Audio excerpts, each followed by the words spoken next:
এখনো যারা আলেম ওলামাদের বিরুদ্ধে পাগলামি করে, এখনো যারা মসজিদ মাদ্রাসার বিরুদ্ধে পাগলামি করে, এদেরকেও বুঝবেন আল্লাহ তাআলা তাদের পাছার ভিতরে কি মেরে দিছে, ইনজেকশন মেরে দিছে। এরপর আল্লাহ তাআলা বলে দিতেছেন এটা কিন্তু পাগলাগারদের রোগী হুজুর, এদের কাজ হলো ওয়াইদা কিলা লাহুম লা তুফসিদু, এদের এখন কাজ হলো এরা দুনিয়ার মধ্যে কি করবে, মেন্টালি করবে। এরপর আল্লাহ বলে ক্বালু ইন্নামা নাহনু মুসলিহুন, তারা পাগলামি করে আর তারা বলে আমরাই হলো মুসলিহ, আমরাই হলো সলেহ, আমরাই হলো নেককার। নাউজুবিল্লাহ বলেন। আসলে পাগল কখনো নিজেকে পাগল বলে নাকি? বলেন বলেন বলেন, পাগল কখনো নিজেকে পাগল বলে নাকি? তারা বলে ওয়াকালু ইন্নামা নাহনু মুসলিহুন, তারা জমিনের মধ্যে পাগলামি করে, তারা জমিনের মধ্যে আলেম ওলামাদের বিরোধিতা করে, তারা জমিনের মধ্যে কোরআনের বিরোধিতা করে, তারা জমিনের মধ্যে আল্লাহ ও তার রাসূলের বিরোধিতা করে। এরপর আবার তারাই বলে ইন্নামা নাহনু মুসলিহুন, আমরাই হলো সর্ব উত্তম দল। আমরা কিভাবে সর্ব উত্তম দল? দেখো না আমরা পদ্মা সেতু করেছি, দেখো না আমরা মেগা ট্রেন লাইন করেছি, বুলেট ট্রেন করেছি, দেখো না আমরা কি করেছি, টানেল করেছি, দেখো না আমরা হেলিপ্যাড তৈরি করেছি। এইগুলা হইল তাদের পাগলামির একটা সিম্পটম, লক্ষণ। সুবহানাল্লাহ পড়েন। অথচ আল্লাহ তাআলা তাদেরকে ইনজেকশন মারছে কি জন্য? তারা কোরআনের বিরোধিতা করবে আর তারা নিজেদেরকে কি ফুটাবে, দেখো দেখো দেখো আমরা মানুষের জীবনকে উন্নত করছি, দেখো আমরা ট্রেন লাইন করছি, দেখো আমরা কি কর্ণফুলী টানেল করছি, দেখো আমরা পদ্মা সেতু করছি। এইগুলো হইলো তাদের পাগলামির আরেকটা রূপ। নাউজুবিল্লাহ বলেন। আসলে তারা করছে হলো কোরআনের বিরোধিতা, এটার শাস্তি স্বরূপ আল্লাহ এদের মুখোশ কি করে দিছে, উন্মোচন করে দিছে। হ্যাঁ, এইগুলাও উন্নতি, কিন্তু আল্লাহর কোরআনের বিরোধিতায় এইগুলা কোনো উন্নতি নয়, এগুলা কোনো উন্নতি হইতে পারে না। কোন সরকার যদি বলে আমরা কাদিয়ানীদেরকে কাফের ঘোষণা করছি, এটা হলো উন্নতি। সুবহানাল্লাহ। কোন সরকার যদি বলে আমরা এই দেশের সমস্ত হাফেজে কোরআনদেরকে বিনামূল্যে চিকিৎসা ফ্রি করে দিছি, এটা হলো উন্নতি। যদি কোনো সরকার বলে আমরা এই দেশের সমস্ত আলেম ওলামা ইমাম সাহেবদেরকে রাজস্বের ভাতা থেকে তাদের জীবন উপকরণ সমস্ত প্রয়োজন আমরা পুরো করে দিছি, এটা হলো উন্নতি। সুবহানাল্লাহ। কিন্তু আমরা এই আলোচনার ভিতরে যে শব্দগুলো আমরা শুনছি এবং বুঝছি, তাতে আল্লাহর কথা এই হুজুরে বলছেন, এবং আমরা যে কোনো শব্দ বা অর্থ আমরা বুঝতে পারছি, এর থেকে যদি আমরা নেকি ও ফায়দা হাসিল করতে পারি। আমি আল্লাহ কাফেরদের দিলের মধ্যে মোহর মেরে দিয়েছি এবং আমার শাস্তি বড় কঠিন।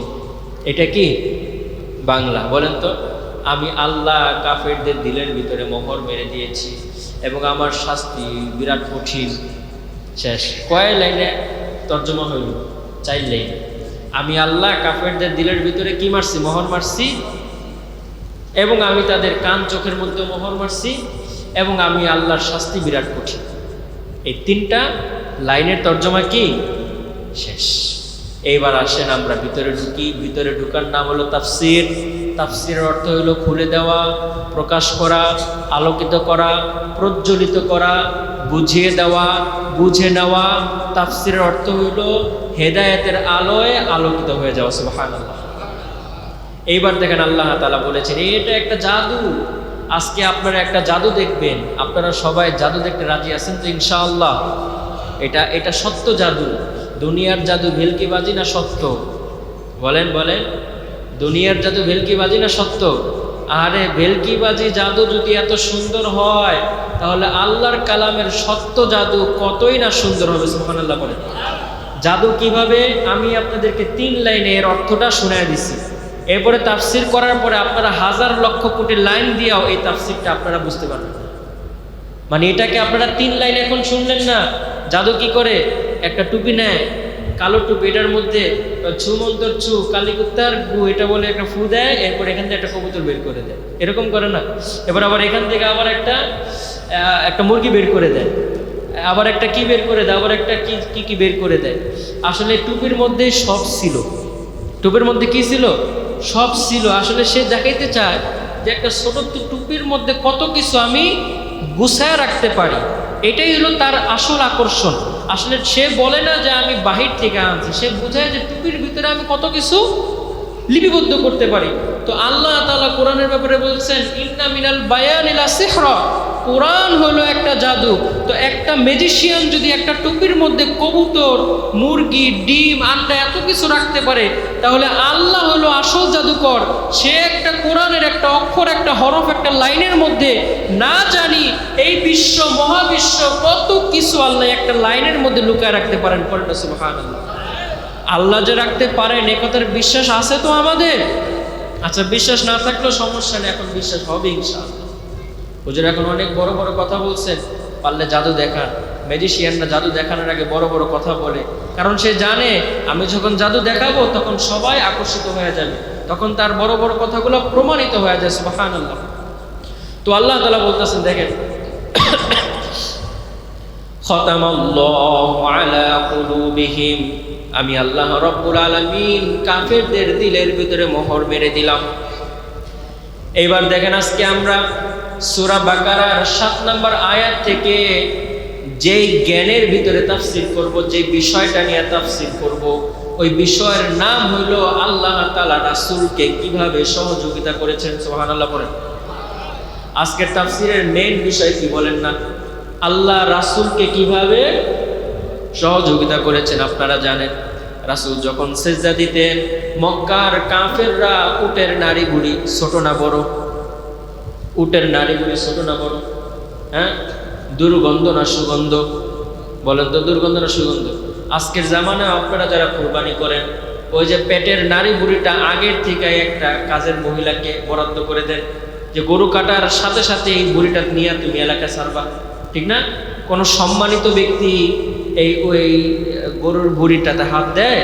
হাত দেয় না। বিশেষ করে যারা কুরবানি দেয় তারা তো ভুলে ওই গরুর ভুড়ির ভিতরে আগে কামের বেটিকে বলে, খালা আপনি এটা নিয়ে যাবেন, এটা নিয়ে এলাকার বাহিরে যে এটা পরিষ্কার করে আপনার ভাবিরে কিছু দিবেন, বাকিটা আপনি নিয়ে যাবেন।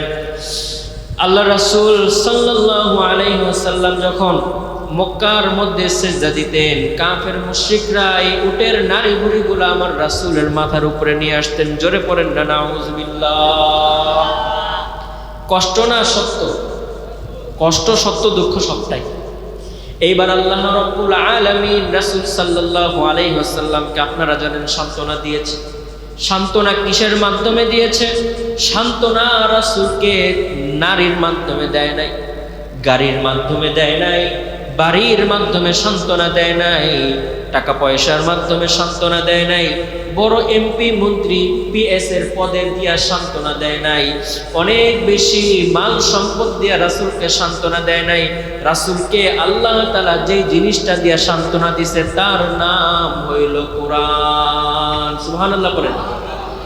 আপনাকে যদি কেউ উটের নাড়ি ভুড়ি আপনার পিঠের উপরে দিয়া দেয়, আর আমি হুজুর যায় যদি বলি গোবরে মেখে গেছে, আমি হুজুর যায় যদি বলি থাক কাইন্দ না, তোমার আমি কোরআন শিখাম, আপনি মানবেন?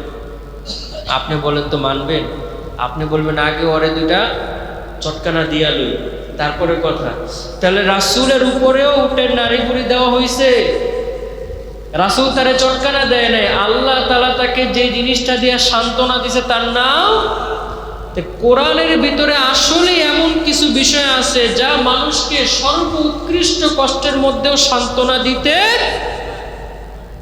পারে না। আপনি আমি বেশি দামি না রাসূল বেশি দামি ছিল? শুধু রাসূল আসমানি ভাবেই দামি না, মক্কার মধ্যে তিনি একজন নেতার ছেলে ছিলেন। সুবহানাল্লাহ বলবেন না? রাসূলের দাদা, রাসূলের পরদাদা, তার পরদাদা, তার পরদাদা সবাই আরবের কি ছিলেন? আজকে আপনি এই এলাকার সরকার বাড়ির একটা ছেলেকে থাপ্পড় দেন, পারবেন? সম্ভবই না, সম্ভব না। তো রাসূল মক্কার মধ্যে কুরাইশ বংশের ছিলেন, যেটা সরকার বংশের চেয়ে 1000 গুণ বেশি উন্নত। এই বংশের একজন লোককে মক্কার কাফেররা উঠে নারী বুড়ি দিছে, রাসূল কিছুই বলে নাই। রাসূল আল্লাহর কাছে হাত তুলছে, আল্লাহ কোরআনের আয়াত নাজিল করছে। তার মানে কোরআনের আয়াতের মধ্যে এমন একটা পাওয়ার আছে, এমন একটা মেডিসিন আছে, এমন একটা শক্তি আছে, এমন একটা মায়া আছে, যা রাসূলকে সবচেয়ে কষ্টদায়ক মুহূর্তেও রাসূলের দিলটাকে বড় শান্ত করে দিছে। সুবহানাল্লাহ। এই কোরআন যদি আমার আপনার জীবনের মধ্যে পতিত হয়, আমার আপনার অশান্ত মনটাও শান্ত করে দিবেন একজন। চিল্লায় বলেন তিনি কে? আরো জোরে বলেন তিনি কে? আল্লাহ আমার মনটাকে কি করে দিবেন? তাহলে দেখি আমরা কিভাবে আল্লাহ রাসূলের মনটাকে শান্ত করেছেন। একটা বিরাট খেলা চলবে আজকে, দেখেন।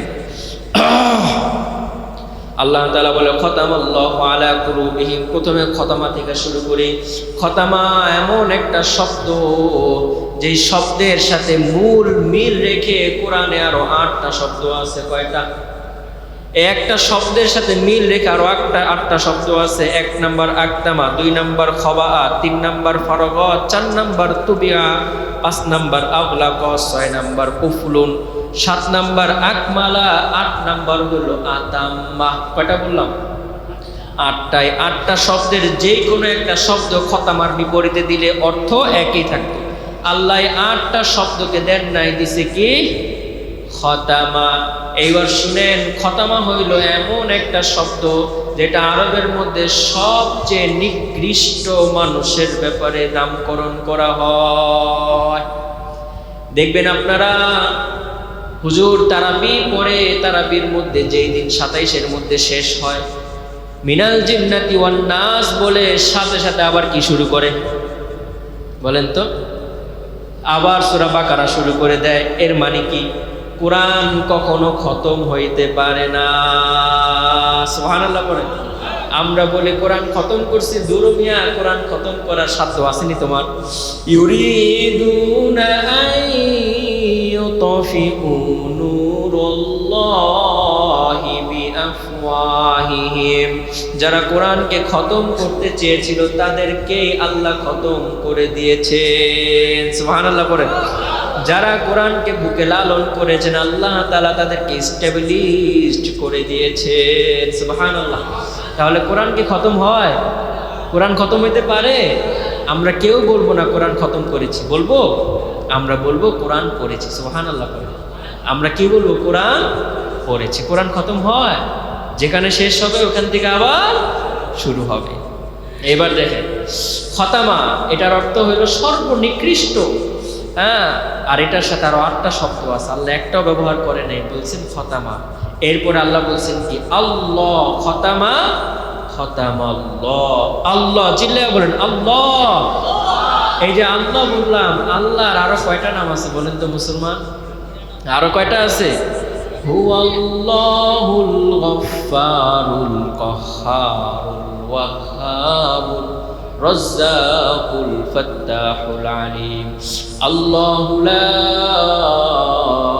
ইলাহা ইল্লাহু আর রহমানুর রহিম আল মালিকুল কুদ্দুস আসসালামুল মুমিন আল মুহাইমিনুল আজিজুল জব্বারুল মুতাকাব্বির আল খালিকুল বারিউল মুসাউবিরুল গফফার আল কাহ্হারুল ওয়াহ্হাব الرزاق الفتاح العليم القابض الباسط الخافض الرافع المعز المذل السميع البصير الحكم العدل اللطيف الخبير الواجد الماجد الواحد الأحد الصمد القادر المقتدر الأول الآخر الظاهر الباطن الوالي المتعالي البر التواب المنتقم العفو الرؤوف الرحيم مالك الملك ذو الجلال والإكرام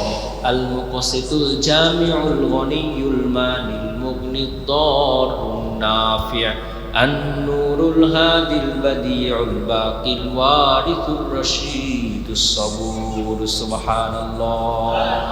এই সুন্দর 99টা নাম একজনের, তিনি কে? এইবার দেখেন, আল্লাহ তাআলা খতামার পরে 99 নাম আনছেন না আল্লাহ আনছেন? বলেন তো কি আনছেন? আল্লাহ বলতে পারতেন খতামাল মালিক, আমি মালিক, তাদের দিলে কি মারছি? বলেন। আল্লাহ বলতে পারতেন খতামাল জাব্বার, আল্লাহর একটা নাম জাব্বার আছে না নাই?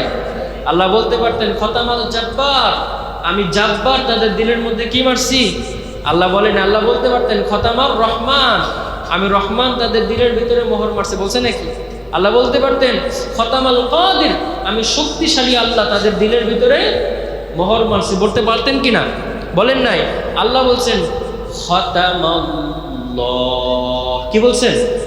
খতামাল্লাহ, আমি আল্লাহ, তাদের দিলের ভিতরে মোহর মারছে। আল্লাহ শব্দের কয়েকটা সিফাত আছে। আল্লাহ কেন নিজেকে আল্লাহ বলে পরিচয় দিলেন?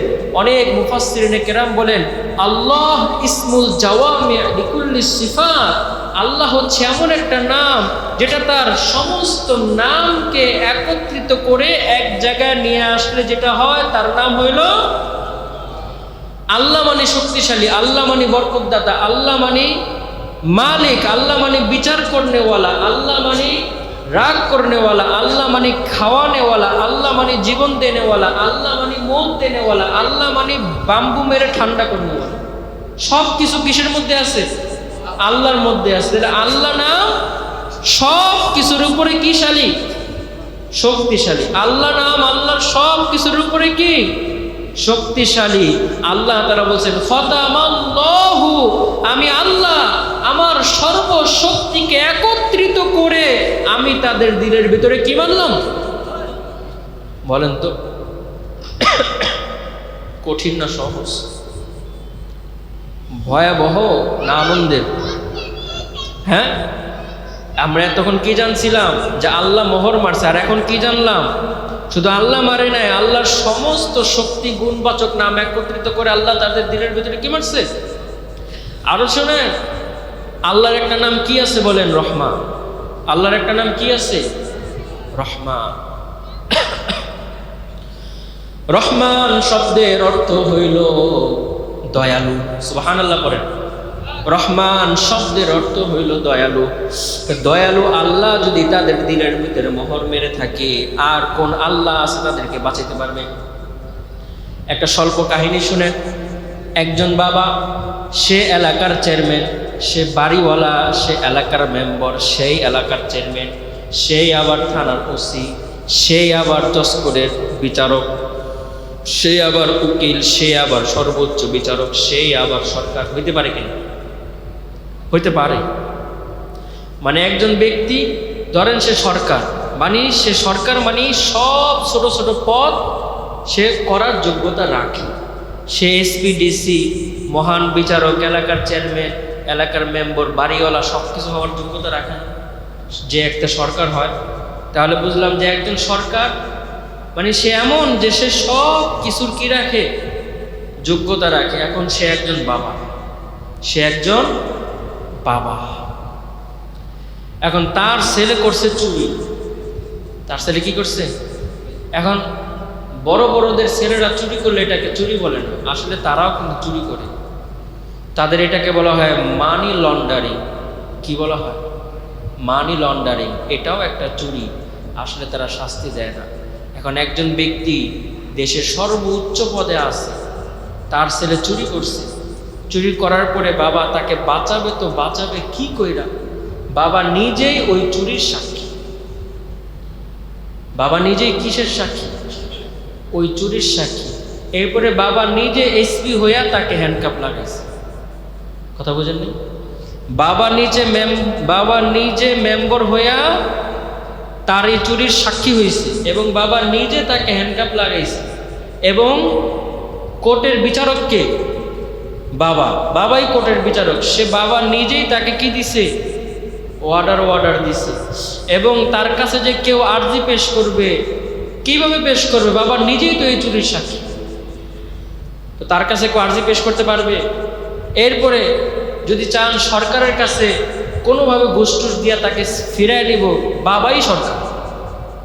তো যে সরকার সেই চুরির সাক্ষী, সেই কোর্টের জজ, সেই থানার ওসি, সব কিছু সে। এখন তার কাছে চুরিটা ধরা পড়ছে, সেই চোরটাকে আটক করে ধরছে। এখন বলেন তো, বাবার দিলের ভিতরে হাজার রহম, মায়া, দয়া, বাবার হাজারো শক্তি, টাকা পয়সা থাকলেও কি বাবা এই চোরকে বাঁচাতে পারবে? হ্যাঁ, কেমনে বাঁচাবে? সব কিছুর সাক্ষী বাবা, বাবা চাইলেও কি বাঁচাতে পারবে? এখন বাবা বলে, শোন ছেলে, আমার দিলে তোর জন্য হাজারো ভালোবাসা থাকা সত্ত্বেও তোকে আমি বাঁচাইতে পারলাম না। এলে একটা হলো বাঁচাতে পারলাম না, আরেকটা হলো বাবা বলল যে আমি বাপ হইয়া তোকে সর্বোচ্চ শাস্তি মৃত্যুদণ্ড দিলাম। আমি বাপ হইয়া, থানার ওসি হইয়া, এলাকার চেয়ারম্যান হইয়া, প্রধান বিচারক হইয়া, রাষ্ট্রের সরকার হইয়া আমি তোকে কি দিলাম? মৃত্যুদণ্ড শাস্তি দিলাম। এইবার তারে বাঁচানোর ক্ষমতা আর কারো আছে বলেন? তারে কেউ বাঁচাইতে যাবে? আরে তোর বাপ তোরে কি দিছে? মৃত্যুদণ্ডের শাস্তি দিছে, এরে কেউ বাঁচাইতেও যাবে না। আর এর বাঁচার কোনো অর্থ আছে নাকি? এটা শুধু শাস্তি না, এটা সর্বোচ্চ লাঞ্ছনা। মানুষ সব দিক রাস্তা বন্ধ হয়ে গেলে কার কাছে আসে? বাবার কাছে আসে। এই রাস্তাটা খোলা থাকার আশঙ্কা থাকে, কিন্তু বাবার দিক থেকেই যখন তাকে সব দিক দিয়ে আটক করে দেওয়া হয়, এখন কি সে শুধু শারীরিক কষ্টই ভোগ করতেছে নাকি তার মানসিক কষ্টও আছে? বলেন তো। এইবার বলেন, আল্লাহ তিনি বাবার চেয়েও দয়ালু নাকি কম? বাবার চেয়ে বেশি দয়ালু না কম দয়ালু? এইবার দেখেন তো, খতামাল্লাহু, আল্লাহ তাদের দিলের ভিতরে মোহর মারছে। আল্লাহ যদি বাবার থেকে বেশি দয়ালু হয়, তাহলে তাদের দিলের মধ্যে যে আল্লাহ মোহর মারছে, এটা কি তাদের জন্য শুধুই শাস্তি নাকি লাঞ্ছনারও বিষয়? বলেন তো। আপনার বাপ যদি আপনাকে পুলিশের কাছে ধরায় দেয়, এটা কি আপনার জন্য শুধুই শাস্তি নাকি শরমেরও বিষয়? বলেন তো। শরমেরও বিষয় না? এখন তাদের দিলের ভিতরে মোহর মারছে, কে মারছে? রহমান মারছে? আল্লাহ মারছে। সর্বোচ্চ যার কাছে গুনাহ করে মানুষ মাফ চায়, তার কাছেই সে কি হয়েছে? ব্ল্যাকলিস্ট হয়ে গেছে। এখন তার ক্ষমার আর জায়গা আছে? এই দুঃখ বলার কোনো জায়গা আছে? এটাকেই বলা হয় খতামাল্লাহু আলা। খতামার আর অনেক তাফসীর আছে। তাফসীরে তাবারি, আল্লামা তাবারি রহমাতুল্লাহি আলাইহি বলেন, খতামার অর্থ হলো ইগলাকুল কুলুবি আনিল ফাহাম। খতামা অর্থ হইল তার দিলটাকে যে মোহর মারছেন, বারবার শুনতেছেন মোহর মোহর মোহর। মোহর মানে কি? মোহরের অর্থ হইল আল্লাহ তাআলা ইগলাকুল কুলুবি আনিল ফাহমি, তাদের দিলকে ভালো, সত্য, ন্যায়, সুন্দর, সুবিচার বুঝা থেকে আল্লাহ তাদের দিলকে নষ্ট করে দিয়েছে। নাউজুবিল্লাহ। এমন মানুষ আছে না, যতই ভালো কথা বলে তার দিলের ভিতরে ঢুকে না। এই তাফসির হইল তাদের দিল আল্লাহ কি করে দিছে? মোহরের আরেকটা তাফসির এটাকে বলা হয় সাফওয়াতুত তাফাসির। এটা যারা আমরা আলেম হই, তাফসিরটা লেখা হয়েছে আলেমদের জন্য, সাধারণদের জন্য না। এই তাফসিরটা মাদ্রাসার যারা আলেম ছাত্ররা আছে তারা পড়ে। এটার মধ্যে আল্লামা সাবুনি রহমাতুল্লাহি আলাইহি লিখেছেন, তুবিআ আলা কুলুবিহিম লা ইয়াদখুলুন নূর। খতমা মানে আল্লাহ তাআলার দিলকে এমনভাবে ব্ল্যাকলিস্ট করে দিয়েছেন, ওই দিলের ভিতরে কথা তো যায় না, আল্লাহর কোনো নূর বা আলো সেখানে প্রবেশ করে। আলো কিন্তু অনেক সূক্ষ্ম। আপনার বিরাট বড় ছাদ যদি একটুখানি ফাঁকা থাকে, সেখান দিয়া অন্য কিছু ঢুকতে না পারলেও আলো ঢুকতে পারবে কিনা? বলেন তো, আলো ঢুকতে পারবে কিনা? আল্লাহ তাআলা বলেন তুবিআ আলা কুলুবিহিম লা ইয়াদখুলুন নূর। খতমা হইল এমন অন্ধকার, এমন মোহর, এমন তালা, যেই তালা মারার পরে আপনার দিলের ভিতরে ভালো কথা তো দূরে থাক, আলো প্রবেশ করবে। নাউজুবিল্লাহ। বলেন তো এটা সুখের না দুঃখের? আগেই বলছিলাম যে আল্লাহ এই কোরআনের মাধ্যমে রাসূলকে কি দেন? কি দেন? সান্ত্বনা দেন। কি দেন? রাসূলের শত্রু কারা? কাফেররা। কারা? কাফেরদের ব্যাপারে আল্লাহ কি খেলাটা খেলতেছে দেখে। যারা খেলা বুঝে, আর্জেন্টিনা, মেসি, তারা খেলার প্রত্যেকটা সেকেন্ড দেখে যে মেসি কেমনে পাও লড়াইলো, কেমনে এই শটটা দিল, খালি গোল দিলেই দেখে না, প্রত্যেকটা সেকেন্ড কিন্তু দেখতে থাকে, ঠিক না? কেমনে ছক্কাটা হইলো, ছক্কাটা মারার আগে পাওটা কত অ্যাঙ্গেলে পিছে নিল। যারা খেলা বুঝে তাদের কাছে এইগুলা সবচেয়ে বেশি কিসের? আনন্দের, শুধু ছক্কা মারলে তো সবাই বুঝে ছক্কা মারছে, কিন্তু যারা খেলা বুঝে তারা শুধু ছক্কার দিকে তাকায় না, পাও কত অ্যাঙ্গেল পিছে নিল, কত জোরে বলটা করলো, পেস বল করলো না কি বল করলো, হ্যাঁ, এই সব দেখে কিন্তু একটা আনন্দ আসে, মজা আসে। আল্লাহ কিন্তু একটা খেলা খেলতেছে কাফেরদের সাথে, কাফের ভিএস আল্লাহ। এখানে প্রত্যেকটা অ্যাঙ্গেল আপনারা মুমিন মুসলমান লক্ষ্য করবেন যে আল্লাহ খেলাটা কোন অ্যাঙ্গেল থেকে কেমনে খেলে এদেরকে ছক্কা মেরা গোল মেরে উড়াই দেবে। সুবহানাল্লাহ। খতামাল্লাহু, আল্লাহ তাআলা তাদের দিলের ভিতরে মোহর মারছে, সর্বশক্তিমান আল্লাহ সর্বনিকৃষ্ট তালা দিয়া আল্লাহ তাআলা তাদের দিলের ভিতরে মোহর মারছে।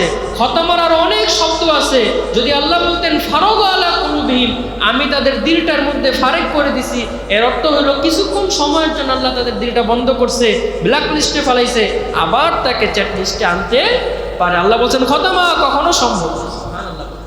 যারা কাফের তাদের প্রতি কখনো দয়া সম্ভব। খতামার আর একটা অর্থ হলো, খতামা মানে সমস্ত বিশ্বাস থেকে দিলকে খালি করে দেওয়া এবং সমস্ত অবিশ্বাসীদেরকে মুক্তির দরজা থেকে লাথি মেরে বের করে দেওয়া। নাউজুবিল্লাহ। এইটা খতামা যাদের ব্যাপারে আরবে যারা সৌদি আরব যে একবার ব্ল্যাক লিস্টে নাম পড়ে গেছে, এদেরকে কি যেন বলা হয়, কি যেন একটা বলা হয়, আর জীবনে কোনোদিন ব্যান্ড কি হয়ে গেছে, ব্যান্ড হয়ে গেছে, আর কোনোদিন সৌদি আরবে ঢুকতে পারবে না। আল্লাহর লিস্টে যারা ব্যান্ড আউট হয়ে গেছে তাদেরকে বলা হয় খতামা। খতামাল্লাহু আলা কুলুবিহিম, আল্লাহ বলে আমি আল্লাহ আমার সমস্ত শক্তিকে একত্রিত কইরা তোকে আমি ব্যান্ডিং করে দিলাম। দেখেন তো খেলাটা কত সুন্দর। সুবহানাল্লাহ। এইবার বলেন তো রাসূল কি আনন্দ পাইতেছে না পাইতেছে না? সুবহানাল্লাহ পড়েন। আপনি যখন জানবেন যে আপনাকে কেউ থাপ্পড় দিছে, আর কারো লাগবে না, আপনার বাপ নিজে আয়েশা তাকে দুইটা চটকানা মারছে, আর থানার ওসি আয়েশা তাকে দুইটা চটকানা মারছে, কোনটা আপনার কাছে বেশি শান্তির মনে হবে বলেন? আপনার বাপ যদি তার দিকে যায়, ওসি তো করবে, এটা তার দায়িত্ব। তা আপনার বাপ যদি যায় তার দুইটা চটকানা মারে, এটা আপনার জন্য বেশি আনন্দের। চটকানার ওজন দুইটা সমান, কিন্তু আনন্দ কোনটার বেশি? বাবা যদি আপনার পক্ষে থাকে। সুবহানাল্লাহ পড়েন। আল্লাহ যদি বলতেন যে আমি মালিক হইয়া তাদের দিলের ভিতরে মোহর মারছি, এটা তাদের জন্য কিছুটা হইলো আনন্দের হইতো যে আল্লাহ মালিক হইয়া মোহর মারছে, রহমান হিসেবে মাফ করার একটা দরজাও আছে। আল্লাহ বলছে আল্লাহ দিয়া মোহর মারছি, আল্লাহর 99টা নামের শক্তিকে একত্র কইরা আল্লাহ তাদেরকে মোহর মেরে দিছে, এখন আর কোনো দরজা তাদের জন্য খোলা নাই, থাকতে পারে না। খতামাল্লাহু আলা কুলুবিহিম। সুবহানাল্লাহ পড়েন। দেখছেন আমরা কোরআনের একটা শব্দের ভিতরেই আছি। আপনাদের কি ভালো লাগতেছে না খারাপ? মানুষগুলা মক্কার মতো ভালো হয়ে যাবে। সুবহানাল্লাহ, সুবহানাল্লাহ জোরে বলেন।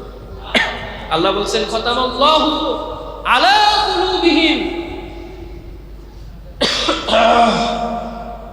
আল্লাহ যদি বলতেন খতামাল্লাহু ফাওকা কুলুবিহিম, যে আমি তাদের দিলের উপরে মোহর মারছি, এটার অর্থ হইতো যে দিলের উপরে মোহরটা আছে, এটা আবার সরেও যাইতে পারে।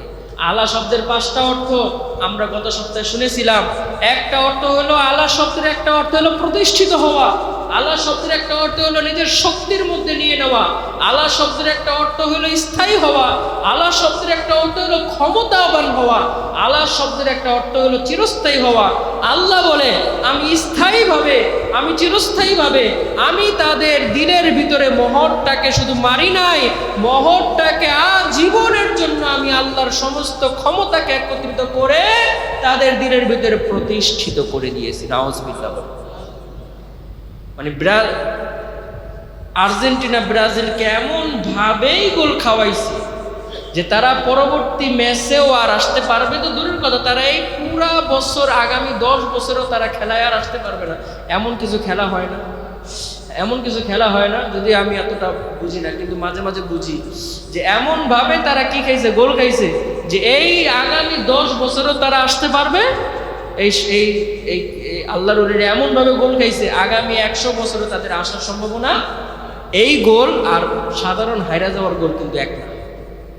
আল্লাহ বলেন খতামাল্লাহু আলা, আলা যাদের ব্যাপারে স্থায়ী করা হয়, এটা হলো আওয়ামী লীগের মতো ব্যান্ডিং হয়ে যায়।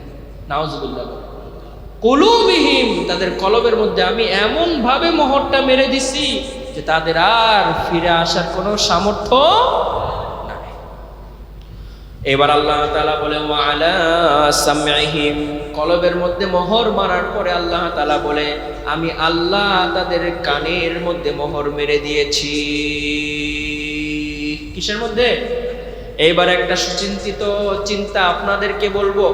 এই মজলিসের মধ্যে ডাক্তার সাহেব আছেন, ন্যাশনাল হাসপাতালে 40 বছর যাবৎ কর্মরত ডাক্তার সাহেবরা আছেন। আল্লাহ তাআলা দিলের পরে হাতের কথা বলতে পারতো। হাতের শক্তি কম না বেশি বলেন? আপনার শত্রুর হাত ভাঙ্গা না দিয়া যদি আমি একটা কানে থাপ্পড় মারি, এটা আপনার জন্য বেশি আনন্দের না? কানে আপনার শত্রু, ওর কানে থাপ্পড় মারলে বেশি খুশি হবেন না হাতটা ভাঙ্গা দিলে বেশি খুশি হবে? যদি শত্রু হয় বলেন তো কোনটা বেশি খুশি হবে? হাত ভাঙ্গা দিলে। তাহলে আল্লাহর রাসূলের শত্রু কারা? কাফেররা। আল্লাহ তাআলা তো তাদের হাত ভাঙ্গা দিতে পারতো, তাদের হাত না ভাঙ্গা কানের নিচে চটকানা মারছে। চটকানা কোথায় মারছে? কানের নিচে। এটার মধ্যে কি লুকায়িত আছে এটা আপনারা শুনেন। আল্লাহ তাআলা বলে খতামাল্লাহু আলা কুলুবিহিম, সর্বপ্রথম আল্লাহ তাদেরকে ঘুষি দেন নাই, আল্লাহ তাদেরকে লাথি মারেন নাই, আল্লাহ তাদের ব্যবসা নষ্ট করেন নাই, আল্লাহ তাদের বাণিজ্য নষ্ট করে নাই, আল্লাহ তাদেরকে মৃত্যুও দেন নাই। আল্লাহ তাদের সবার প্রথম যে আযাব দিছে এটা হলো আল্লাহ তাদের দিলকে নষ্ট করে দিয়েছে। দ্বিতীয় শাস্তি ওয়ালা সামঈহিম, আমি তাদের কানকে কি করে দিলাম? নষ্ট করে দিলাম। এবার বিজ্ঞান সায়েন্সের আলোকে শুনে, বিজ্ঞান এবং সায়েন্স বলে মানুষের সর্বপ্রথম যেই অঙ্গ প্রত্যঙ্গটা সচার হয় সেটার নাম হলো অন্তর। সেটার নাম কি? অন্তর। সে সর্বপ্রথম অন্তর দিয়া বুঝতে পারে this is my mother, this is my father. মানুষের বাচ্চা চোখ দিয়ে দেখে, কিন্তু কুকুর বিড়াল এদের তো চোখও ওঠে না, এরপরও মাকে চিনে কিনা? বলেন, মাকে চিনে কিনা? ইঁদুরের বাচ্চার প্রথমে কি চোখ হয়? এরপরও মাকে চিনে কিনা? পাখির বাচ্চার প্রথমে কি চোখ হয়? এরপরও মাকে চিনে কিনা? কি দিয়া চিনে? বলেন বলেন বলেন। অন্তর দিয়া চিনে। তাহলে সবচাইতে প্রথম যে অঙ্গ প্রত্যঙ্গটা সচর হয় তার নাম অন্তর। দ্বিতীয়তে সবচাইতে দ্রুত যে অঙ্গ প্রত্যঙ্গের সচর হয় তার নাম কান।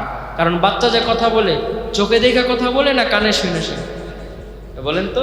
তাহলে চোখে দেখার পাওয়ার কানের চেয়ে কম, কানের শক্তি বেশি। কানটা বানাইছে কে? আল্লাহ। আল্লাহ জানে না? জানে না। এই জন্য আল্লাহ কলবের মধ্যে মোহর মারার পরে চোখকে আগে ধরে নাই, কানকে আগে ধরে। সুবহানাল্লাহ পরে। তাহলে কোরআন বিজ্ঞানের চেয়ে উন্নত কিনা বলেন? হ্যাঁ, আল্লাহু আকবার, আল্লাহু আকবার। ওয়ালা সামঈহিম, আমি তাদের কানকেও কি করে দিলাম? কারণ কলব নষ্ট হইলে কানে শুনা শুনা আবার কিন্তু এটাকে ঠিক করা যায়। আল্লাহ তারপরে কি নষ্ট করলেন?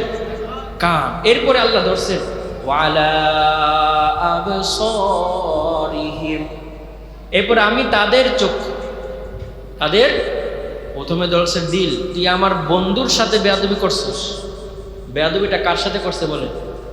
আল্লাহ জানে না ওর কোন জায়গায় হাত দিলেও শেষ। সর্বপ্রথম হাত দিছে কলিজাটার। সুবহানাল্লাহ করেন। আজকেও যারা আলেম ওলামাদের সাথে বেয়াদবি করবে আল্লাহ তাআলা আজকেও তাদের কলিজাটা ছিঁড়ে দিবে। সুবহানাল্লাহ করেন। আল্লাহ জানে না কোন জায়গায় হাত দিলে তুই শেষ? কলিজা, তারপরে কান, এরপরে চক্ষু। চোখের ব্যাপারে আল্লাহ আরেকটা তথ্য দিয়েছেন ওয়ালা আবসারিহিম, আমি তাদের চোখের ভিতরেও মোহর মেরে দেই নাই। দিলে আর কানে মোহর মারছে, চোখে কিন্তু মোহর মারে। সুবহানাল্লাহ বলেন। কারণ চোখের ভিতরে আল্লাহ মারছে পর্দা, হিসাব। সুবহানাল্লাহ বলেন। কোরআনের শব্দগুলো দেখেন, আল্লাহ বলতে পারতেন না চোখের ভিতরে মোহর মারছি? চোখের ভিতরে মোহর মারলে চোখ গলে যায়। চোখ কি হয়ে যায়? চোখ গলে যায়। চোখ না থাকলেও মানুষ রাস্তা চিনে কি চিনে না? বলেন তো। চোখ না থাকলেও মানুষ রাস্তা চিনে কি চিনে না? না থাকলেও চিনে। কিন্তু আপনার চোখ আছে, কিন্তু চোখের উপর যদি হাত দেওয়া পর্দা দিয়ে দিই আপনি চিনবেন? যার চোখ নাই সে কিন্তু রাস্তা ঠিকই চিনে। তা আপনাদের যাদের চোখ আছে আপনার চোখের উপরে যদি একটু পর্দা দিয়ে দিই তাইলে কি দেখবেন? আল্লাহ এখানে কি বলছে? চোখে মোহর মারছে না চোখে পর্দা মারছে? সুবহানাল্লাহ পড়ে। জোরে পড়েন সুবহানাল্লাহ। এটার অর্থ হলো চোখ থাকিতে অন্ধ। এটার অর্থ কি? জন্ম কানা তার বেশি কষ্ট নাকি চোখ থাকতে অন্ধ তার বেশি কষ্ট? জন্ম কানার বেশি কষ্ট না, চোখ থাকতে যারা অন্ধ তার কষ্ট হাজার গুণ।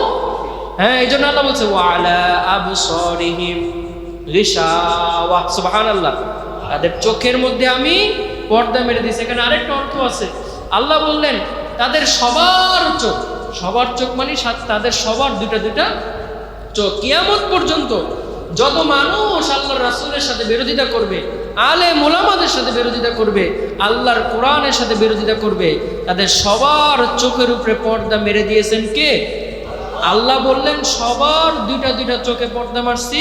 আর পর্দার ব্যাপারে আল্লাহ বলতে পারতেন তাদের সবার চোখের উপরে একটা পর্দা মারছে, আল্লাহ বলেন না, আল্লাহ বলতে পারতেন যে তাদের সবার চোখের উপরে আমি সবগুলা পর্দা মারছি, আল্লাহ এটা বলে নাই।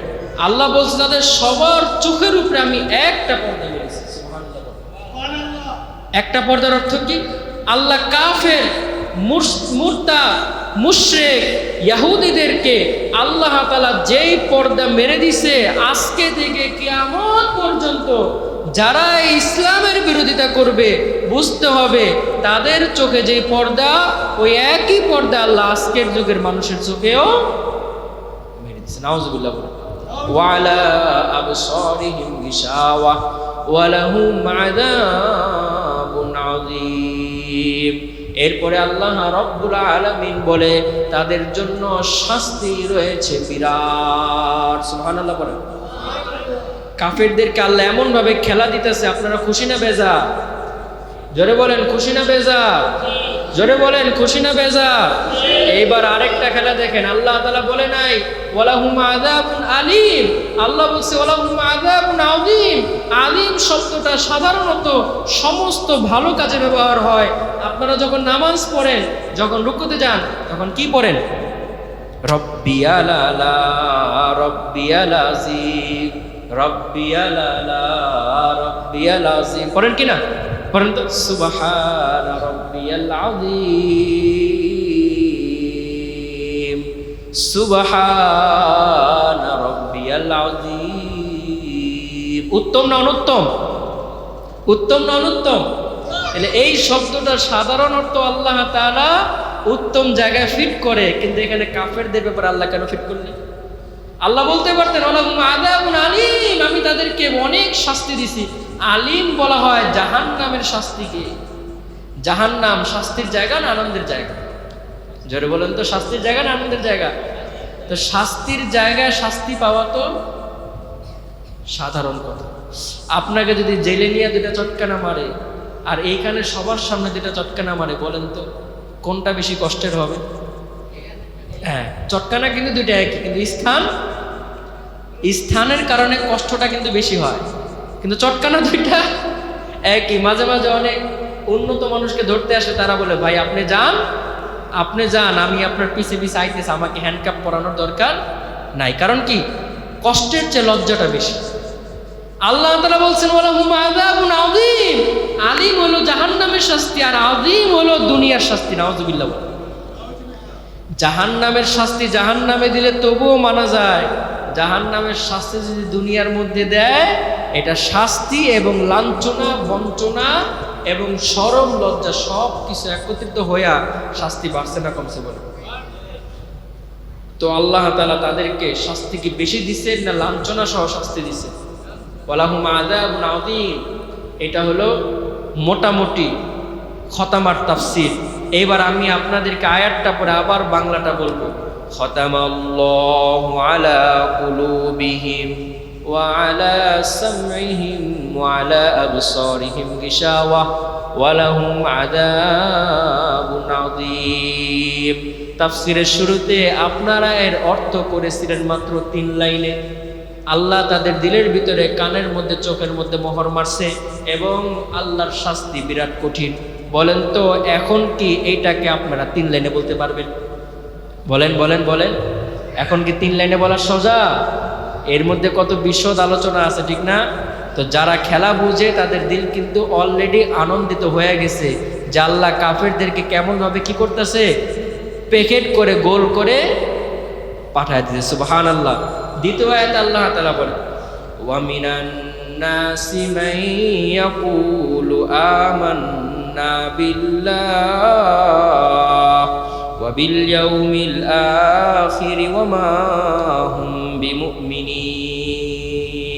এই আয়াতের তর্জমা হইল বিগত 16 বছর যারা স্বৈরাচারের দোষরিতা করছে, আজকে স্বৈরাচার পালানোর পরে তারা নতুন জামাতের নাম লাগায় আবার রাজনীতির মধ্যে যুক্ত হইতাছে। আল্লাহ তাআলা এদের ব্যাপারে বলে, ও রাসূল, আমি যে পূর্বের আয়াতে খতামা বইলা কাফেরদেরকে প্যাকেট করে দিলাম, এখন কাফেররা নিজেদের দল পাল্টায় আবার ঈমানদারদের দলে ঢুকতে চায়। নাউজুবিল্লাহ বল। এইটাও আল্লাহ তাআলা তাদের ব্যাপারে আয়াত নাযিল করে দিয়েছে। পরের আয়াতে ওয়া মিনান নাসি মান ইয়াকুলু আমান্না বিল্লাহ। ইয়া রাসূলুল্লাহ, এদেরকে কি 5-0 গোলে, 5-0 গোল বুঝেন তো? হ্যাঁ, 5-0 গোলে এদেরকে প্যাকেট করে দেওয়ার পরে এরা এখন নিজেদেরকে আর্জেন্টিনা বলেন, এরা বলে আমরা ব্রাজিল। এরকম হয় না? গোল খাওয়ার পরে বলে আরে ভাই আমরা আসলে ব্রাজিলই, আসলে কি কম আর্জেন্টিনার পতাকাটা আমি লাগাইনি, অন্য জনের লাগাই।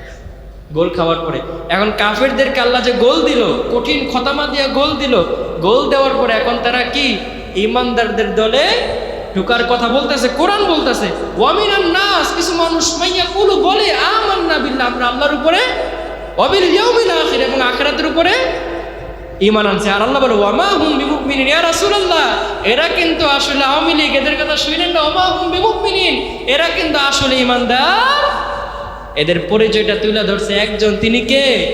এবার দেখেন তো খেলাটা কেমন হইতেছে, বুঝতে পারতেছে খেলাটা কেমন হইতেছে?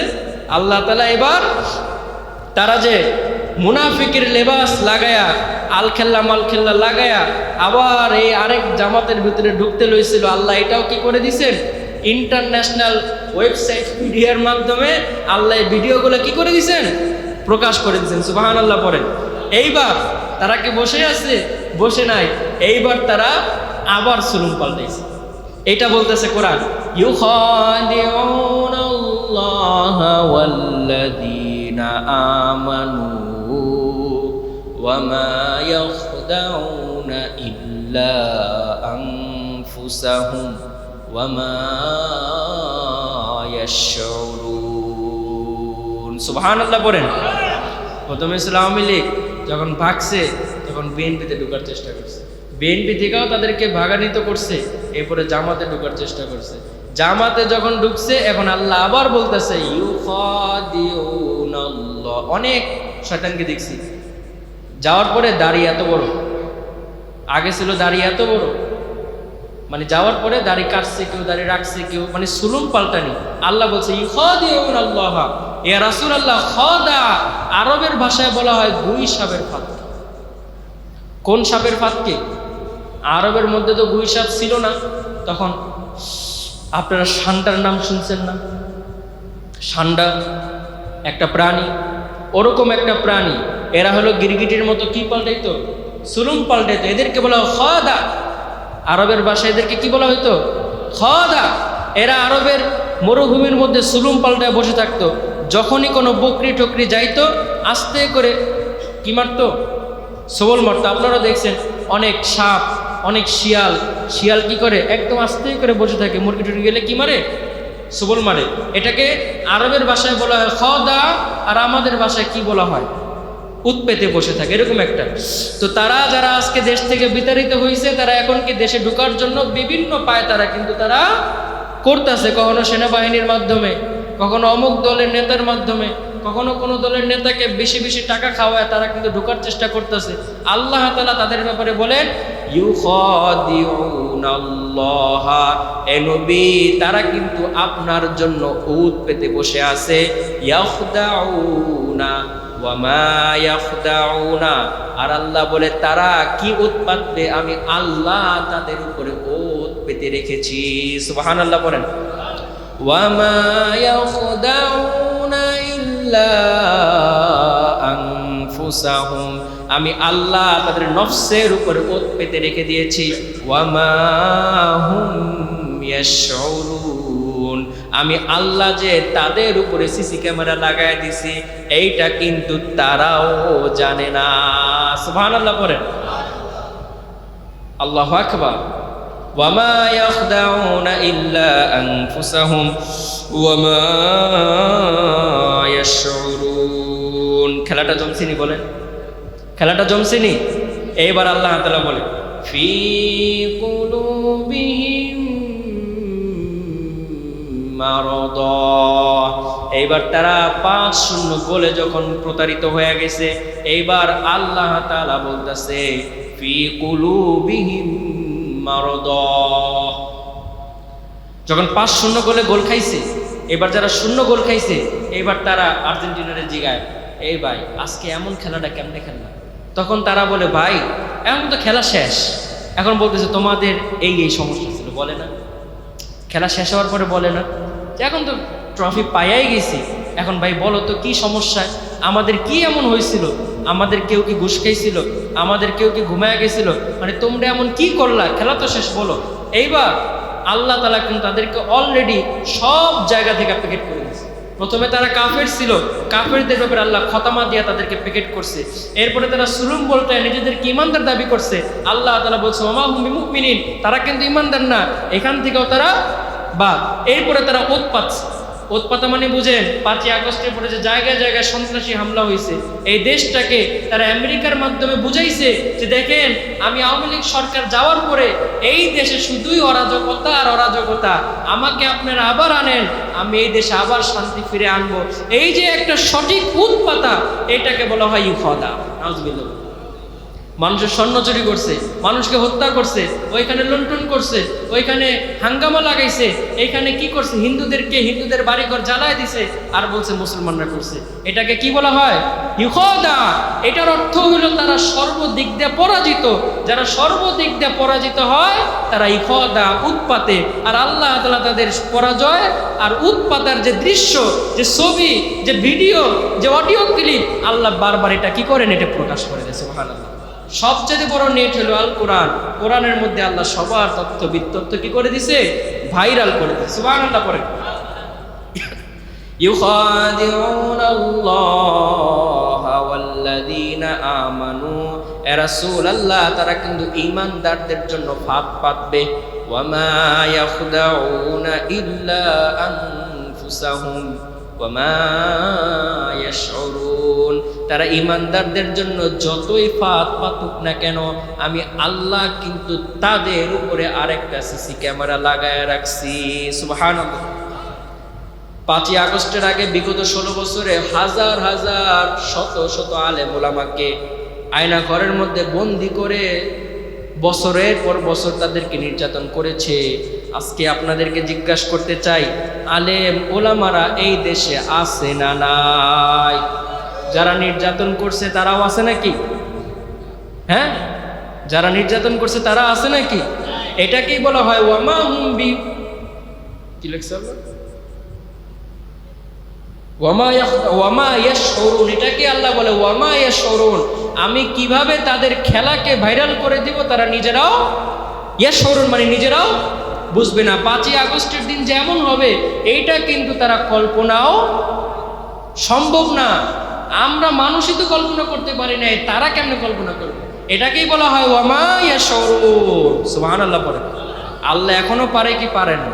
এখনো যদি কেউ স্বৈরাচারী করে, আল্লাহ তাদেরকে এরকম ওয়ামা ইয়াশউরুন 5-0 গোলে গোল দেওয়ার ক্ষমতা আল্লাহর আছে না নাই? সুবহানাল্লাহ পড়েন। পরে আল্লাহ বলে ফি কুলুবিহিম মারাদ। আল্লাহ বলে তোমরা কেন এমন প্রতারিত হইলা, তোমরা কিভাবে এমন গোল খাইলা, তোমরা কেন এত লাঞ্ছিত লজ্জিত হইলা? শুনো, এর কারণ হইল ফি কুলুবিহিম মারাদ, তোমাদের দিলের মধ্যে আছে অসুস্থতা। মারজ শব্দের কয়েকটি অর্থ আল্লামা কাজী সানাউল্লাহ পানিপতি রহমতুল্লাহ আলাইহি বলছেন, দিলের মারজ হলো হিংসা, গীবত, মিথ্যা, গালি। আমাদের মধ্যে আছে না নাই বলেন? হিংসা, গীবত, মিথ্যা, গালি, এইগুলো হলো দিলের অসুস্থতা। এই অসুস্থতা ন্যাশনাল হাসপাতালে গিয়ে স্যালাইন লাগাইলে যাবে? অনেক আমেরিকায় গিয়া ভালো সুই নিলে এই অসুস্থতা যাবে? এই অসুস্থতা যদি কাটাইতে চাও বেশি বেশি তাফসিরের মাহফিলে চলে আসো, সুবহানাল্লাহ পড়ে। যারা তাফসিরের মাহফিলে আসে তাদের দিলকে অসুস্থ থেকে সুস্থ করে দেয় একজন, তিনি কে? বলেন তো, দিলের সুস্থতার দরকার আছে না নাই? আল্লাহ তাআলা যে কাফিরদেরকে ধরছে, চোখের মধ্যে আগে ধরছে না দিলের মধ্যে আগে ধরছে? হাতের মধ্যে আগে ধরছে না দিলের মধ্যে আগে ধরছে? পায়ের মধ্যে আগে ধরছে না দিলের মধ্যে আগে ধরছে? আজকে আপনারা জ্বর হইলে মেসিনায় যান, ঠান্ডা লাগলে কোন জায়গায় যান? ন্যাশনালে যান। আবার যদি বমি হয় মহাখালী যান, আবার যদি পাতলা পায়খানা হয় সরোয়ার্দিতে যান। কিন্তু এইগুলার চেয়েও সবচেয়ে বেশি প্রয়োজন দিলের ডাক্তার দেখানো। কারণ আল্লাহ তাআলা কাফেরদেরকে শারীরিক শাস্তি দেন নাই, দিছে কিসের শাস্তি? দিলের শাস্তি। এলে শারীরিক অসুস্থতার চেয়েও সবচেয়ে ভয়ানক কোন শাস্তি? দিলের শাস্তি। আল্লাহ তাআলা বলে ফি কুলুবিহিম মারাদ, তাদের দিলের মধ্যে আছে অসুস্থতা।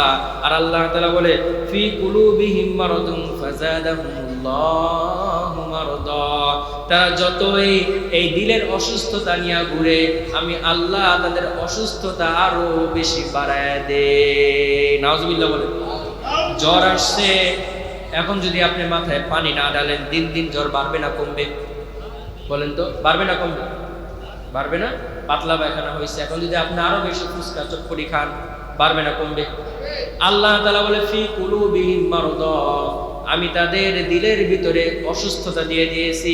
ফাযাদাহুমুল্লাহু মারদা, যতদিন পর্যন্ত তারা কালিমা না পড়বে। কালিমা পড়ার তো অর্থই আসে না, কারণ আল্লাহ প্রথমেই খতমা দিয়া মোহর দিছে, এটা আল্লাহ ফাইনাল রাউন্ড বলে দিছে। ফাযাদাহুমুল্লাহু মারদা, কোনদিন তাদের অসুস্থতা কমবে তো না, আর উল্টা বাড়তে থাকে। এবার আল্লাহ তাদের অসুস্থতা বাড়ার পরে তাদের দ্বারা কিছু পাগলামি হবে। কি হবে? বলেন বলেন বলেন। ডাক্তার আপনাকে একটা ওষুধ দিছে, এই ওষুধটা খাইলে, এবার ডাক্তার আপনার স্ত্রীকে বলে দিছে যখন এই ওষুধটা খাইবে তখন আপনি আশপাশে থাকেন, ওষুধটা খাইলে কিন্তু তার শরীরটা গরম হয়ে যাবে, ওষুধটা খাইলে কিন্তু তার জিহ্বা লাইগাও যেতে পারে, ওষুধটা খাইলে কিন্তু তার জেহেন শক্তি কমে যেতে পারে। এরকম পাওয়ারি ওষুধ আছে না? আছে কিনা? তো ডাক্তার ওষুধ দেওয়ার পরে এগুলো আবার কি করে বলে দেয় যে ওষুধটা খাওয়ার পরে 3 দিন সে ঘুমায় থাকবে। আপনারা আবার টেনশন করে না, 3 দিন ঘুমানোটা ওষুধের প্রভাব। কিসের প্রভাব? এখন আল্লাহ তাআলা যে তাদেরকে গোল মেরে দিছে, আল্লাহ তাআলা যে তাদের পাছার ভিতরে ইনজেকশন মেরে দিছে, এখন তাদের মধ্যে কিছু পাগলামি প্রভাব লক্ষ্য আসবে। তাদের মধ্যে কি আসবে? পাগলামি প্রভাব লক্ষণীয় আসবে। আল্লাহ ওইটার ব্যাপারে বলে দিতেছে, সুবহানাল্লাহ পড়ে। এখন তো খেলাটা কেমন জমছে, যে দল হারে তারা কি করে? দাঙ্গা ফাঙ্গা হাসাদ করে। এটা আল্লাহ আগেই কি করে দিতেছেন? এ নবী আপনি কিন্তু কষ্ট পায়েন না, রাগ করেন না। এরা হারানোর পরে আমি এদেরকে যে ইনজেকশন মারছি, পাগলা কুত্তার ইনজেকশন, এরপরে তারা যে পাগলা কুত্তার মতো ঘুরবে, তারা কি কি করতে পারে আমি তাদেরকে বলে দিতেছি, শুনেন।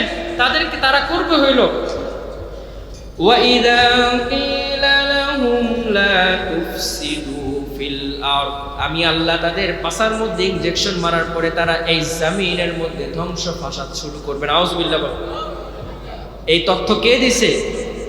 وَإِذَا قِيلَ لَهُمْ لَا تُفْسِدُوا فِي الْأَرْضِ, আমি তাদেরকে ইনজেকশন মারার পরে তারা এই পৃথিবীর মধ্যে ধ্বংসযজ্ঞ শুরু করবে। তারা কাফেরদের ভিতরে আপনাদের নামে উল্টাপাল্টা কথা বলবে, কাফেররা চেইটা আপনাদের সাথে যুদ্ধে লাগতে আসবে। এটা কি? পাগলের লক্ষণ। কিসের লক্ষণ? এইগুলা তারা কেন করবে বলেন তো? আমি তাদেরকে ইনজেকশন মেরে দিচ্ছি। কেন করবে বলেন?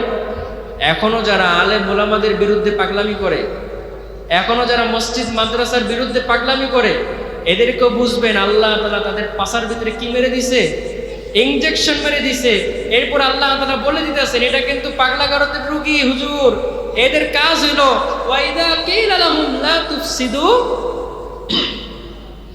এদের এখন কাজ হলো এরা দুনিয়ার মধ্যে কি করবে?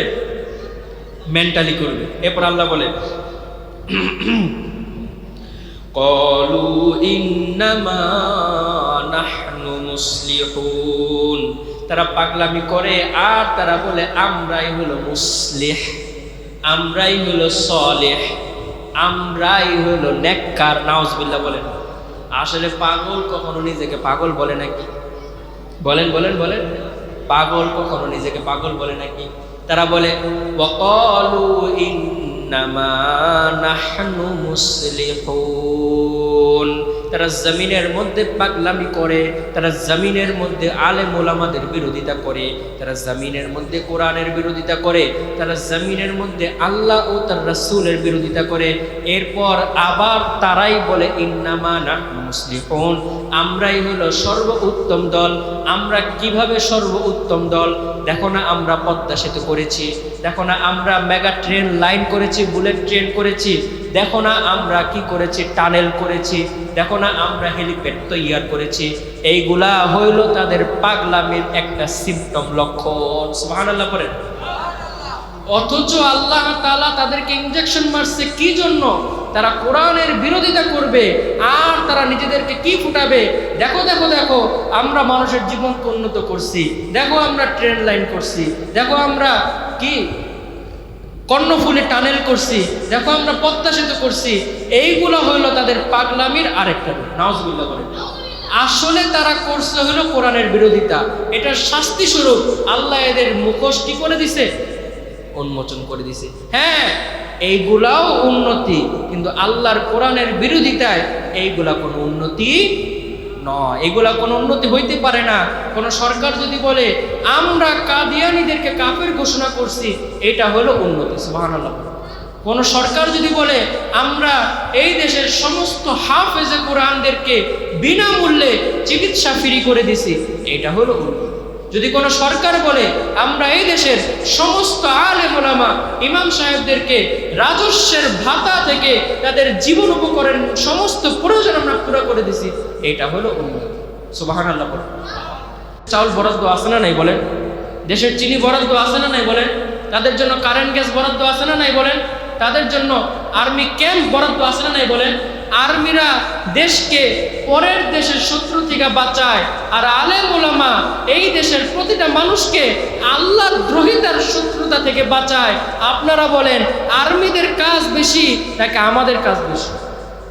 যদি অন্য দেশের মানুষ আপনার উপর আক্রমণ করে সর্বোচ্চ আপনি শহীদ হয়ে মারা যাবেন, কিন্তু আপনার উপর যদি কোনো বাতিল ফেরকা আক্রমণ করে আপনি শুধু মারাই যাবেন না, চিরতরের জাহান্নামীও। তাহলে বলেন এই দেশের উপরে কার খেদমত বেশি বলে? এই উম্মতের উপরে কার খেদমত বেশি বলে? আর্মিদের না আলেমদের? হ্যাঁ, কিন্তু আলেমরা সব জায়গা থেকে বঞ্চিত হওয়ার পরেও তারা মিম্বার থেকে কোরআন নিয়ে হক কথা বলতে পিছপা কখনো হয়। এটাকে আল্লাহ বলে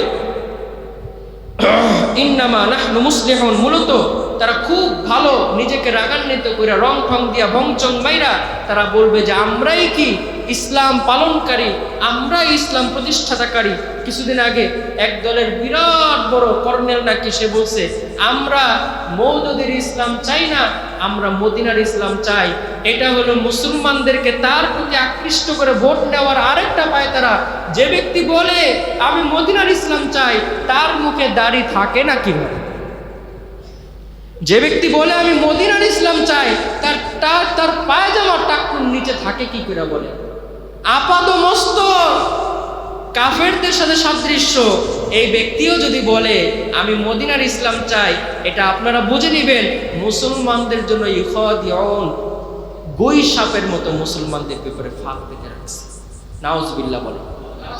আমরা আসলেই মদিনার ইসলাম চাই, তবে মদিনার ইসলাম আলেম ওলামাদের মাধ্যমে প্রতিষ্ঠিত হবে। কোন সেকুলার নাস্তিকের মাধ্যমে মদিনার ইসলাম প্রতিষ্ঠিত হবে না। আরেকটা আয়াত আপনাদেরকে বেশি খারাপ লাগতেছে বলেন? আচ্ছা,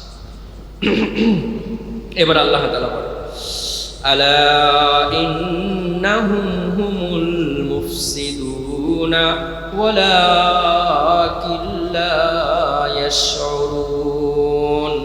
আলা শব্দটা সর্বদা অত্যন্ত বিরাট কোন কাজের ব্যাপারে আসে। আল্লাহ তাআলা বলে এই যে আমি সমস্যার গুলার কথা বললাম, মুখে দাড়ি নাই বলে মদিনার ইসলাম কায়েম করবো, এটা কি সত্য না ফাত? বলেন বলেন বলেন। হিন্দু লোক শুধুমাত্র ভোটের জন্য টুপি পরে ছবি তুলে ছবি দেয়। বলেন তো এই টুপিটা সে কি আল্লাহর জন্য পড়ছে না ভোটের জন্য পড়ছে? বলেন বলেন বলেন। এই যে টুপি পড়ছে, পাঞ্জাবি পড়ছে গয়েশ্বর চন্দ্র রায়, এটা কি আল্লাহর জন্য পড়ছে না ভোটের জন্য পড়ছে? এই ইসলাম এবং মুসলমানকে ধোকা ইউখাদিউন, তারা ফাঁদ পেতে আছে।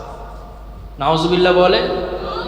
আমরা আল্লাহর কাছে দোয়া করি, আল্লাহ টুপি তার মাথায় দিছো, পাঞ্জাবি তার মাথায় দিছো, রব্বুল আলামিন তুমি চাইলে তোমার নূর এই টুপির বরকতে, তোমার রাসূলের বরকতে তার দিলের মধ্যেও দিয়ে দিতে পারো। পরে আল্লাহুম্মা, আমরা দোয়া করি আল্লাহ তাকে হেদায়েত দান করে, পরে আমিন। রমজানে আমাকে অনেক উপহার দিছে, পাঞ্জাবি, পায়জামা, পাগড়ি, টুপি, তসবি, আতর, আরো কিছু দিছে হয়তো বা ভুলে গেছি, খেজুর, অনেক কিছু উপহার দিছে। এরপরও তার নামটা কেন বললাম? তারা আল্লাহর কাছে এখনো মনোনীত পাত্র হইতে পারে নাই, যেহেতু টুপিটা লাগাইছে। আমরা দোয়া করি আল্লাহ এই টুপির বরকতে আপনি তাকে টুপিওয়ালার অনুসারী বানায় দেন। পরে আমিন। দোয়া করতে কোনো দোষ আছে বলেন? দোয়া করতে কোনো দোষ আছে? দোয়া করতে কোনো দোষ নাই, কিন্তু এই টুপি যেটা লাগাইছে এটা আল্লাহর জন্য লাগাই, এটা মুসলমানদের ভোট নেওয়ার জন্য লাগাইছে। এটাকে মুনাফিকি বলা। টুপি যদি না লাগাইতো এটা ঠিক, কিন্তু টুপি লাগাইছে কেন? এটা মুসলমানদেরকে ধোকা। একটা সাধারণ মুসলমান দেখেই বুঝে, আরে কত বড় বুজুর্গ, আসলে বুজুর্গ। বলেন বলেন বলেন, আসলে বুজুর্গ। আল্লাহ আমাদেরকে হেফাজত করে, পড়ে আমিন। এবার আল্লাহ বলে, আলা ইন্নাহুম হুমুল মুফসিদুন, সতর্ক করে দিলাম, সাইলেন্ট করে দিলাম, কখনো তোমরা জমিনের মধ্যে ফাসাদ সৃষ্টির চেষ্টা ওয়ালাকিন লা ইয়াশউরুন, যদি তোমরা জমিনের মধ্যে ফাসাদ সৃষ্টির চেষ্টা করো, উপরে আমি আল্লাহ এমন ভাবে তোমাদেরকে কচুকাটা করব, তোমরা কিন্তু কল্পনাও করতে পারবা না। আজকে দেখেন আমাদেরকে ফাসাদ সৃষ্টি করে কিভাবে। আল্লামা জাকির নায়েক সাহেব সমস্ত বাতিল, মুরতাদ, বেঈমান, কুফার, নাস্তিকের আতঙ্ক। তিনি যে মজমায় কথা বলে কমসে কম 10 লক্ষ লোক হয়। সুবহানাল্লাহ। কমসে কম কয় লক্ষ লোক হয়? 10 লক্ষ লোক নিজের টাকা দিয়ে টিকিট কাটা, এবং কি ভারত থেকে যখন তাকে বিতাড়িত করছে, অনেক মানুষ ভারত থেকে মালয়েশিয়ার টিকিট কেটে গিয়ে তার বয়ান শুনছে। এমন একজন আল্লাহর ব্যক্তি, ইনি বাংলাদেশে আসবে, ফেতনাকারীদের ফেতনা কোনো শেষ নাই। অথচ এই বাংলার জমিনে সানি লিওন পর্যন্ত আসছে, নাউজুবিল্লাহ বলে। এই বাংলার জমিনে শাহরুখ খান আসছে, কি করছে আইসা? যুবক যুবতীদেরকে নাচ আর হোলি খেলা দেখায়। এই বাংলার জমিনে সালমান খান আসছে, কি করছে আইসা? কালিমার পতাকা উড়াইছে। ক্যাটরিনা কাইফ আসছে, আইসা কি করছে? নাম জানি, নাম সবাই জানে। আমি অত বুজুর্গ না, আমি সাধারণ মানুষ, নাম জানি, এদেরকে দেখি। আমি এত বুজুর্গ আমি না, সাধারণ মানুষ। আর সাধারণ মানুষের সাথে চলতে গেলে বেশি বুজুর্গ হইলে চলে না, সাধারণ হইতে হয়। কি বলেন? আমি এখানে বসে, আমার তো অনেক বড় আল্লামা বুজুর্গের ভাব নেই, চলবে এটা? সাধারণ যেখানে সমস্যা ওইখানে হাত দিতে হবে। এরা সবাই ভারত থেকে আইসা বাংলাদেশে নাচ গান করতে পারে, আল্লামা জাকির নায়েক সাহেব আসলে সব গেঞ্জাম এখানে। বলেন এটা কি? এটা মুসলমানদের সাথে একটা সূক্ষ্ম ষড়যন্ত্র। আল্লাহ হেফাজত করে আমিন। ইনি যদি বাংলার জমিনে আসে, কত লক্ষ মানুষ এক মজমায় যে মুসলমান হবে আপনারা কল্পনা করতে পারবেন না। সুবহানাল্লাহ পড়ে। অথচ নীলফামারীতে, শিলিগুড়িতে, আরো চট্টগ্রাম, আরো বান্দরবনে, আমার ওই চাচা বান্দরবনে গেছে, দলে দলে কাফের ইসকনের শয়তানরা মুসলমানদেরকে খাবারের লোভ দেখায়া, বিরিয়ানির লোভ দেখায়া, টাকার লোভ দেখায়া তাদেরকে ইহুদি খ্রিস্টান বানাইতেছে। এইটা কোনো দোষের নয়। আল্লামা জাকির নায়েক সাহেব বাংলাদেশে আসলে বাংলাদেশের মানুষ দলে দলে মুসলমান হবে, এইটা নাকি তাদের কাছে অশান্তির বিষয়। নাউজুবিল্লাহ বলে। এইটা নাকি ধর্মের মধ্যে হানাহানি লাগবে। বলেন এটা কি ধর্মের মধ্যে হানাহানি? তিনি কি কাউকে পাশে বাড়ি দিয়ে মুসলমান বানাবে? তিনি তার যুক্তি উত্তোলন করবেন, যার দিল সদয় হবে সে কালিমা সাধু আল্লাহ পরে মুসলমান হয়ে যাবে। সুবহানাল্লাহ পরে। এমন একজন ব্যক্তি বাংলাদেশে একবার নয় বারবার আশা করি। আল্লাহুম্মা আমিন। আমাদের ধর্ম উপদেষ্টা, তার তো বলার দরকার ছিল, আমার পথ থাকলে থাকবে, না থাকলে না থাকবে, ইসলাম ও মুসলমানের জন্য আমি নিজে তাকে আসার সামর্থ্য করি, আমি নিজে তাকে আসার জন্য আহ্বান করি। তিনি এটা না বলে বললেন এটা আমার পর্যায়ে, এটা আমার কার্যক্রম, এটা আমার অফিসের বিষয় না, এটা হলো পররাষ্ট্র মন্ত্রণালয়ের বিষয়। এরকম একটা মুনাফিকি কথা আমরা টুপিধারী কোনো মুসলমানের কাছ থেকে আশা করি না। তিনি বলতে পারতেন এটার ভালো কি, জাকির নায়েক আসলে ইসলামের কত উন্নতি হবে, জাকির নায়েক সাহেব আসলে বাংলাদেশের মানুষগুলা কতটা ভ্রাতৃত্ব বন্ধন হবে, জাকির নায়েক সাহেব আসলে বাংলাদেশের মানুষ কোরআনকে কত ভিতর থেকে বুঝতে পারবে। তিনি এইগুলা যদি বক্তব্য দিতেন, আশপাশের আরো যত উপদেষ্টা আছে তারা জিনিসটা আরো সুন্দর করে বুঝতে পারতেন। তিনি যখন বললেন এটা আমার কাজ নয়, তা আমার কাজ তো কত কিছুই থাকে, এটাও তো করি, কিন্তু দিনের কাজ ওটা আমার কাজ নয় কেমনে বলবো, সরকারের কাজ নয় এটা বলতে পারি, কিন্তু বলতে হবে এটা আমার কাজ। এটা প্রত্যেকটা মুসলমানের দিলের মধ্যে একটা ব্যথার সঞ্চালন করেছে। করে নাউজুবিল্লাহ। একজন দায়ী বাংলাদেশে আসবে, এর মধ্যে এত কাহিনীর কি আছে? আল্লাহ তাআলা আমাদেরকে হেফাজত করুক করে আমিন। দেখেন একটা বিরাট খেলা শেষ হয়ে গেছে, যারা শেষে আসছে অথবা বুঝে নাই, যারা শুরুতে আসছে এরা কিছুটা হলেও বুঝছে। খেলা যখন শেষ, মাঠ যখন খালি, এখন মুসলমানরা কি ঘুমায় পড়বে নাকি পরবর্তী খেলার প্রস্তুতি নেবে? বলেন বলেন বলেন বলেন। খেলা শেষ, মাঠ খালি, এখন মুসলমানরা ঘুমায় থাকবে না পরবর্তী খেলার প্রস্তুতি নেবে? এইবার আল্লাহ তাআলা তাদেরকে ঘুম পাড়ায় রাখে নাই। মুসলমানদের কিসের ঘুম? আল্লাহ বলছে ইয়া আইয়ুহাল মুদ্দাসসির, কম্বল ছেড়ে ওঠো, ইয়া আইয়ুহাল মুজাম্মিল, কম্বল ছেড়ে ওঠো। মুসলমানদের তো দুনিয়ার জমিনে কোনো ঘুম নাই, মুসলমান কবরে গিয়ে বিরাট ঘুম দিবে, আর কিয়ামতের দিন আল্লাহর কাছ থেকে জান্নাতের চাবি নিয়ে চিরতরের বাসিন্দা হয়ে যাবে। মুসলমানদের ঘুম নাই, একটা খেলা জিতছে, এবার দ্বিতীয় খেলার ব্যাপারে আল্লাহ সতর্ক করে দিতেছে। আল্লাহ বলে ওয়াইদা কিলা লাহুম আমিনু কামা আমানান নাস, শুনো কাফেরদেরকে পরাজিত করছি, এখন তোমাদের কাজ হলো তোমরা বলবা যে আমরা কোনো তন্ত্র মন্ত্র বৌদ্ধ খ্রিস্টানের মতো ঈমান আনি না। আমিনু কামা আমানান নাস, আমরা ঈমান আনি একমাত্র আমাদের সাহাবায়ে কেরামের উপরে। বলেন সুবহানাল্লাহ। ঈমান আনতে হবে কাদের মতো? বলেন বলেন বলেন। ইমানের মানদণ্ড কারা? সাহাবীরা।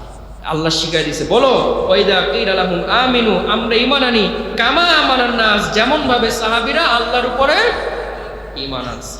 ক্বালু আনুমিনু কামা আমানাস সুফাহা, এর কাফেররা এখন আবার খেলা শুরু করছে।